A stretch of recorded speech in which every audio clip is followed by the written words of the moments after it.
Kelsey, this is the same team you guys played opening night, and not the result you want, but way closer on the scoreboard. Do you feel the progress from then to now already? Yeah, I think it's a little light at the time for as far as this game is concerned. You know, some of the strides we made from first game to now, and I feel good about where we're going. But it's not enough. It's not enough. I think we could do better. I just personally believe that. Specifically, what do you feel like you could do better defensively, or only anything specific stand out? I think down the stretch of these tight games, it's less about the X's and O's, and I think you got to know personnel and know who you're defending. I think collectively the help side has to be there. We just have to be intact down the stretch of games when it get tight, and I think we were there, but not close enough. I think that we could have came together a lot closer down the stretch of the game and got stops, and you know that's a team thing. You know, it's no individual. I think it's a team thing. I just think there's room for improvement, and we're young, but enough is enough as far as like, you know, when it come down to it. I think for us it's about now is the time to like do what we're supposed to do, and we fell short, and that's not enough. Temi, kind of a breakout game for you. What would you kind of attribute that to?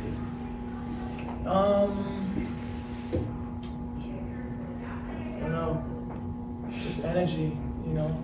I try and give the energy every day, every game, and every practice. Yeah, she does. And yeah, just I had a focus pre-game, so I went out I went out to do it, and I did it. Deon Cash, Fox Sports. Kelsey, today you really look like you're in your best form. We know you come off injury. Yeah. How did you feel out there tonight? And you guys have played a brutal schedule. WNBA didn't do y'all any favors.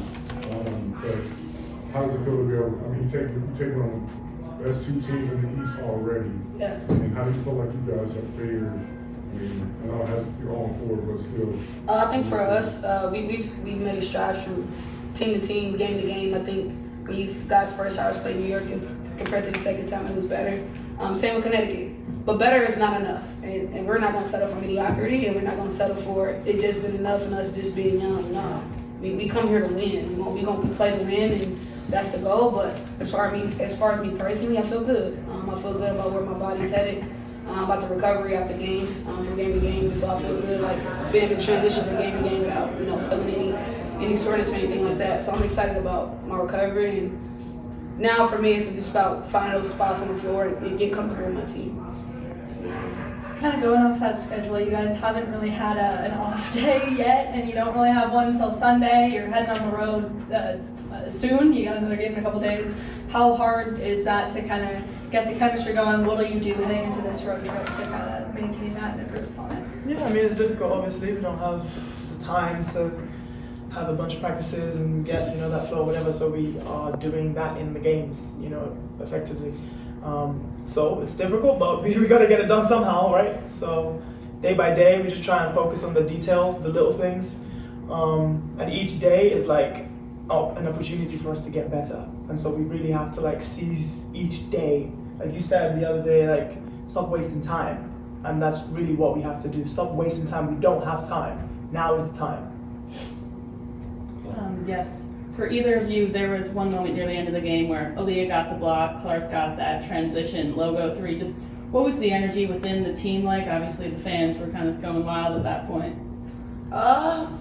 We love the energy. We love our fans. We love that we have a player that can take those shots and is capable. And when momentum is going and that shift is coming for us, those are good moments to have. And I think at the time it was good to hear the crowd scream for us, and because we've been through a lot, we've been trying to embrace this role and how all of our roles are different. And I think for us, about those different moments kind of help us come together, especially when the games get tight. So it was a moment. It was a really good moment for us. Tony and Matt. Temi, what do you think has allowed you to gel with this team so quickly? It's only been 4 games, but already tonight fitting in like you have. Everyone's welcomed me quite well. The returners have welcomed me very well. We got some new people as well, so we're just trying to figure it out. We all have a goal, at the end of the day, right? And the main thing is for us to leave our ego at the door, and we're doing a good job of that collectively. So when you do that, it's going to be easy to gel and fit in. Yeah, kind of to follow up on that, Temi, how's it been, kind of getting back into the league? Obviously, new team, new players for everybody, but what's it been kind of like for you since 2019, and what do you think you've excelled at? Yeah, it's fun. This is great to be back. I feel, obviously I was a rookie back then, my first 3 years, taking some time off, played overseas, come back like seasoned, like I'm more comfortable in my own skin. I know what I bring to the table, and that's what I'm going to focus on here. And so when you have that confidence and self-assuredness, then it's, it's just like it's a great thing to have, because you just know yourself and you don't need to prove anything to anyone. You just work, do your game. Kelsey, this one is for you specifically. As the elder statesman, like the veteran on the team, where do you see the identity of the Fever currently? Oh, that's a really good question. I think for us, it's something that we're trying to establish. It's funny you say that. I think we're trying to establish who we're going to be. Unfortunately for us, the world has already deemed what they deemed for us and how we're supposed to play and how it's supposed to look. But I know for a fact that, we're playing one of the best leagues in the world, and I think finding an identity is just really, really good thing to have. I think every team that we play against has an identity, and I think even though we have new people and new faces, we have to establish that. And I hate to say that, but we don't have one to me, and I think that's our next step. I think that our next step is establish who we want to be, not just what the social media says or what the world is saying, but who we actually can be.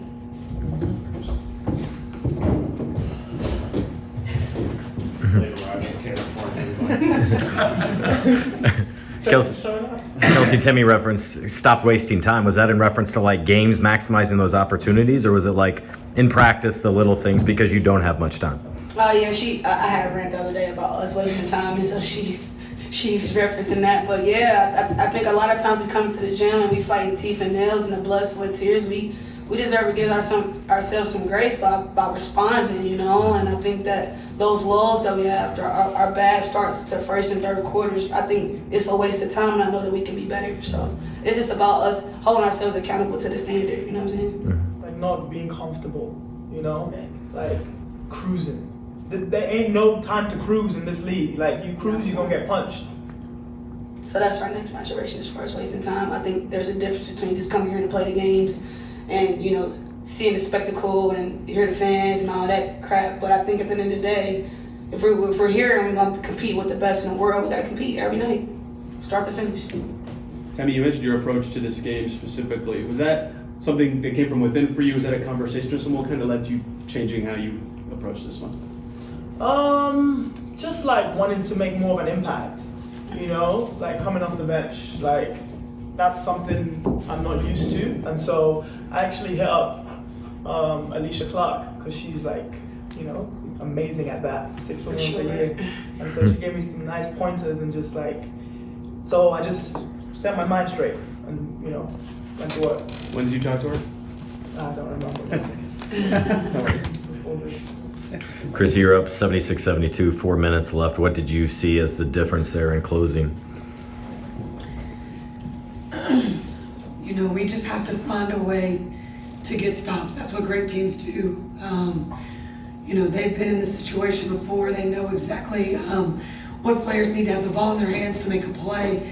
And we just have to be better and being able to, we had gotten a stop, but we gave up that out. We knocked the ball out of bounds on that rebound late. That should have been ours. And I think we're up 2 right there going in our direction. So just got to find a way to get stops. You talked about the close games before the season. I'm curious if these ones hurt any more for you than the first 3, just given how close it was. Yeah, I'm really crushed for the players. They competed, but we still have so much to work on. I think they scored 20 points in the first 4.5 minutes of the game. We gave up several offensive rebounds early in that quarter. They went to the free throw line 30 times. We've got to start defending without fouling. That's going to be huge for us. Defend without fouling. All 5 have to box out, and we've got to secure the rebound tonight. Give up so many second chance points. In the second round, right? Coach Tim from Indy Sports Daily. After the first 3 games, tonight really showed a lot of improvement. What have you guys done differently in the locker room to help boost the team's morale? You know, that's the thing. You've lost 3 and now 4, and now you got to figure out how to keep them engaged, still want to compete, and that would be most folks' concern. Not like I have a great group in that locker room, and they're battling, they're learning each other. We're getting better. Just some things that we have to clean up. And now after these last 2 games, we kind of have a better idea of what that is. We've shown that what we can do when we compete. Got to defend without fouling. Box out, get those rebounds, not give up so many second chance points. And then also we've got to find ways not to turn the ball over as well. Scott. What dynamic did Temi show you in terms of running the floor and getting out and running and playing the way in which you've been stressing for the last 22 days? Yeah, we're so lucky to have Temi here. You know, she left Minnesota and she didn't think she was going to come back. She saw what was happening here, wanted to come back, wanted to be a part of this. She's been everything for us in the locker room, her veteran leadership. You know, we talked to our players about with these teams, the New Yorks, the Connecticut's, the Vegas's, we want to match their level. Temi stopped us tonight in the locker room. She said, no, we are the level. We make that level. We create that. We're not matching anybody. That is what she brings to our team. And that is huge for us with this young group. Just when Caitlin went down with that ankle in the second quarter, were you worried at all it was going to be something bigger than what it was? Or? Yeah, I was worried. A lot worried. You know, she is tough. She takes hits. I mean, you've seen the videos of her taking these hits on these screens, and then I'm not sure if she stepped on somebody's foot or came down on. I haven't seen it, but when she didn't get up, I know it's serious, but she's tough. She's tough. She didn't want anybody to help her off the court. I love that about her. I love that's what she's about.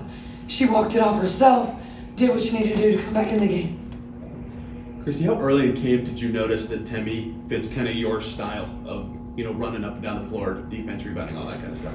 She's like a deer, man. I mean, she can get out and run in transition defense and offense. She can go get rebounds, and if she doesn't get them, she can get down the floor really quick. I mean, she brings a different dynamic. I think it was her first double-double. I mean, that's huge. I mean, what she did for us, like, she's just a huge dynamic for us. Scott. It wasn't successful, but the play design and execution, was that exactly what you wanted in terms of setting up Aaliyah late? Yeah, I thought they were going to really try to take Kelsey and Caitlin away right there. Aaliyah just made that same layup, and I just thought, let's just go right back to her. She'll get a layup or a foul, and we'll tie it up. It was a good look. She'll hit it next time. Go Steve and then Zion here. Christie had Caitlin hit the logo 3, and then I think Aaliyah on the next possession maybe scored as well. You had the momentum there, your crowd. What's the key to just kind of seizing those moments like that? Because you only get a few of them against teams like that. Yeah. You know, it's a fine line with the way we play because you want to play fast. Mm-hmm. And that opens up a lot of opportunities for Caitlin to get shots like that. I think Ida was in the game at the time. She was able to push. Kelsey's able to push. You just have to, you know, capitalize on those moments and keep the momentum going. And that, you know, when you give up second chance points, that kind of just brings it back down. So we've got to find a way to get those stops, get those rebounds, and continue that momentum. Go ahead. Coach, going back to Temi, just what gave you the faith in her and the way she was playing tonight that you left her out there and had her close the game in the fourth? Yeah. I mean, she defensively, she can get to different spots really quickly. She can guard 7 different players. She can get switched onto a guard and break down and guard them. She can guard AT. She's just so versatile out there, and that's just huge for us in those moments.